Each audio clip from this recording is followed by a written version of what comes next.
La libéralisation du marché de l'énergie a eu lieu dans les années 2000. Elle signifiait la fin de la distribution d'électricité et de gaz naturel pour la plupart des intercommunales. Aujourd'hui, celle-ci est gérée par les gestionnaires de réseau.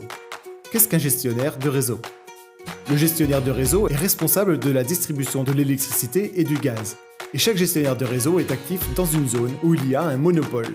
Les consommateurs ne peuvent donc pas choisir librement leur gestionnaire, car tout dépend de leur lieu de résidence. Quelles sont les tâches d'un gestionnaire de réseau de distribution? Les gestionnaires de réseau possèdent différentes responsabilités.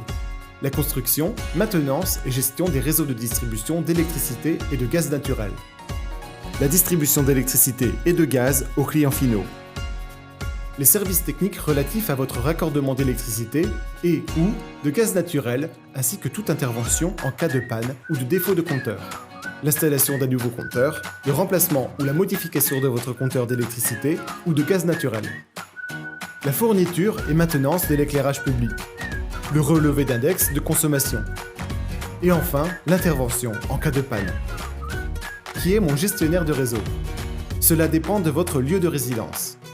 Sur le site de la Fédération des gestionnaires de réseau électrique et gaz en Belgique, vous pouvez retrouver votre gestionnaire de réseau en fonction de votre code postal. Les coûts de distribution. Les coûts de distribution représentent une partie de notre facture d'énergie. Les différences de prix entre les différents gestionnaires de réseau s'expliquent par des facteurs topographiques et techniques spécifiques à chaque zone. Les tarifs doivent systématiquement être approuvés par un régulateur régional. Dans quel cas mon GRD deviendra-t-il mon fournisseur? Parfois, il peut arriver que le gestionnaire de distribution devienne votre fournisseur. C'est le cas notamment lorsque vous n'avez pas de contrat avec un fournisseur standard. Et dans certains cas exceptionnels, ils peuvent également agir en tant que fournisseurs de services sociaux.